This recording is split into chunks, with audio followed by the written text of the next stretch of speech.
નમસ્કાર, આપ જોઈ રહ્યા છો સ્પાર્ક ટુડે ન્યૂઝ. વડોદરા શહેરના સુભાનપુરા ઝાંસી કી રાણી સર્કલ પાસે આવેલા આપનું કાર્યાલય ખાતે Shri Sainath education and charitable trust દ્વારા 2000 જેટલી ગંગા સ્વરૂપ બહેનોને દિવાળીની ઉજવણીના ભાગરૂપે અનાજની કીટનું વિતરણ કરવામાં આવ્યું. દિવાળીનો પર્વ એટલે માત્ર રોશની અને ઉત્સાહનો તહેવાર નહીં, પરંતુ સંવેદના અને સેવાભાવ પ્રગટ કરવાનો એક પવિત્ર અવસર. શહેરના પશ્ચિમ વિસ્તારમાં ઇલેક્શન વોર્ડ નંબર 9માં દર વર્ષની જેમ આ વર્ષે પણ સેવા અને સમર્પણની અનોખી જ્યોત પ્રગટી. જય Sainath education and charitable trust દ્વારા વોર્ડ નંબર 9ના લોકપ્રિય યુવા કોર્પોરેટર શ્રીરંગ આયરે અને પૂર્વ કોર્પોરેટર રાજેશ આયરે દ્વારા દિવાળી અને નૂતન વર્ષના શુભ અવસરે સરાહનીય સત્કાર્ય કરવામાં આવ્યો, જેનો મુખ્ય ઉદ્દેશ્ય હતો સમાજના જરૂરિયાતમંદ પરિવારો અને ગંગા સ્વરૂપ બહેનોના આંગણે પણ તહેવારની ખરી ખુશી પહોંચાડવાનો. આ સત્કાર્યના ભાગરૂપે 2000 ગંગા સ્વરૂપ બહેનોને 15 કિલોની અનાજની કીટનું વિતરણ કરાયું. આ કીટમાં જીવન જરૂરિયાતની અનાજ સહિતની આવશ્યક વસ્તુઓનો સમાવેશ કરવામાં આવ્યો હતો, જેથી ગરીબ પરિવારો પણ આત્મસન્માન સાથે તહેવારની ઉજવણી કરી શકે. આ પ્રેરક કાર્યક્રમમાં સયાજીગંજના ધારાસભ્ય કેયુર રોકડિયા, શિક્ષણ સમિતિના સભ્ય વિજય પટેલ, પૂર્વ કોર્પોરેટર રાજેશ આયરે, વોર્ડ નંબર 9ના પ્રભારી લકુલેશ ત્રિવેદી અને કોર્પોરેટર શ્રીરંગ રાજેશ આયરે સહિતના અગ્રણીઓ ઉપસ્થિત રહ્યા હતા. મહાનુભાવોના હસ્તે બહેનોને કીટ વિતરણ કરીને તેમની દિવાળીને ઉજ્જવળ બનાવવાનો એક પ્રયાસ કરવામાં આવ્યો. કોર્પોરેટર શ્રીરંગ આયરે અને રાજેશ આયરેની આ પ્રેરક પહેલથી સ્પષ્ટ થાય છે કે રાજકીય પ્રતિનિધિઓ માટે જનસેવા એ જ સર્વોપરી ધર્મ છે.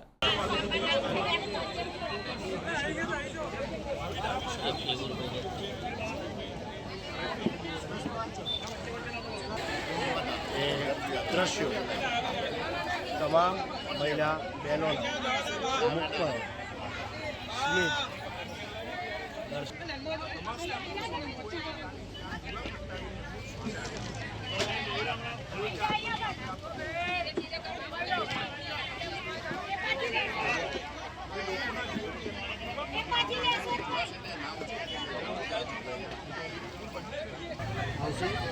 બિલકુલ એક નજારો આ દિવાળીના કારણે ક્યાંક લોકોના ઘરમાં અજવાળું તેનું ટેન્ડરિંગ થવાનું છે. સાથે દરેક સોસાયટીની અંદર હમણાં તમે જાઓ કે નગરની અંદર જાઓ તો કોઈને કોઈ જગ્યાએ તમને પેવર બ્લોકનું કામ જોવા મળશે. કોઈ જગ્યાએ સમિતિની અંદર કે જે કેટલાય વર્ષોથી પૂર્વ કાઉન્સિલરો એટલે કે મારા પિતાશ્રી રાજેશભાઈ આયરે, પૂર્ણિમાબેન આયરે, હેમલતાબેન ગોર, સાથે ધર્મેન્દ્રભાઈ, તમામ લોકોએ જેની રજૂઆત કરી હતી આપણા વિસ્તારની અંદર પાણીની ટાંકીની, એ હવે પાણીની ટાંકી ટૂંક જ દિવસની અંદર કોઈ પણ વ્યક્તિ કરે અને સ્વાભાવિક છે, પરંતુ એની સાથે સમાજના લોકોનો પણ વિચાર કરીને ધર્મની નગરી, સંસ્કારી નગરી, અને તમે જુઓ છો કે આટલી મોટી સંખ્યામાં દિવાળી તો સૌ કોઈ કરીએ, આપણે કરીએ. હું કદાચ મારા દીકરાઓને, મારા ફેમિલીને લઈને ફરવા જઈશ, હોટલોમાં જઈશ, ઘરમાં ખાઈશ, પણ એવી પણ જે મા દીકરીઓ કે જેને હર હંમેશા અમારી જોડે સુખમાં અને દુઃખમાં અમને આશીર્વાદ આપ્યા છે. આપણે એવું માનીએ કે સાચા અર્થમાં દિવાળી ત્યારે જ હોય કે અંધકારમાં એકાદ દીવો પ્રગટે. આ એક દીવો પ્રગટાવવાનો દર વર્ષે, અને ભગવાનની દયાથી જ્યાં સુધી જીવીશું ત્યાં સુધી આ સેવા કરવાની છે.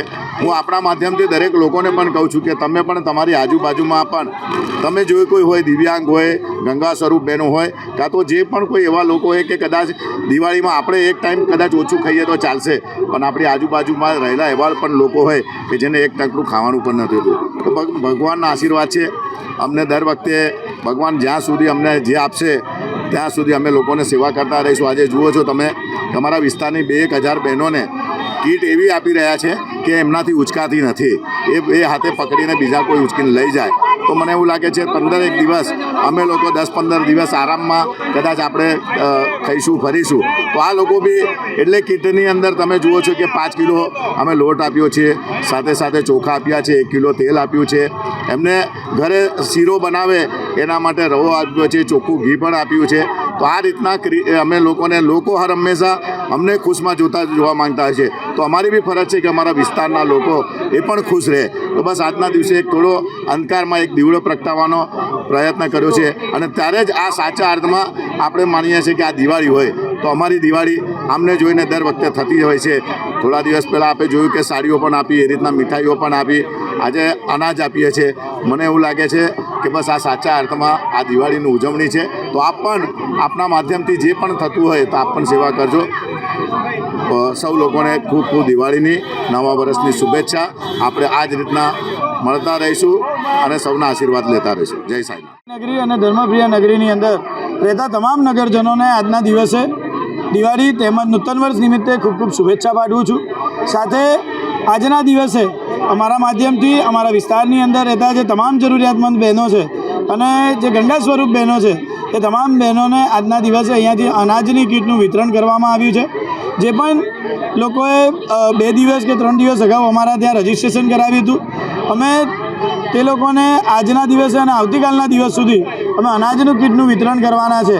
આ કીટ 15 કિલોથી વધારેની આ કીટ બનાવવામાં આવી છે કે જેના ઘરની અંદર 1 અઠવાડિયા કરતાં પણ વધારે સમય આ રાશન ચાલી શકે તેવા પ્રયત્નો થકી કોઈના ઘરની અંદર જેવી રીતે જેવી રીતે કહેવાય કે ભગવાન શ્રી રામ જ્યારે લંકા પર વિજય કરીને જ્યારે અયોધ્યા પાછા આવ્યા અને તમામ જે નગરજનો હતા તેમને દીપ પ્રાગટ કરી તેમને આવકાર્યા હતા, એવી જ રીતે મારા પિતાશ્રીનું હંમેશા એક સ્લોગન રહેલું છે કે સમાજ માટે કંઈ અર્પણ કરવું છે.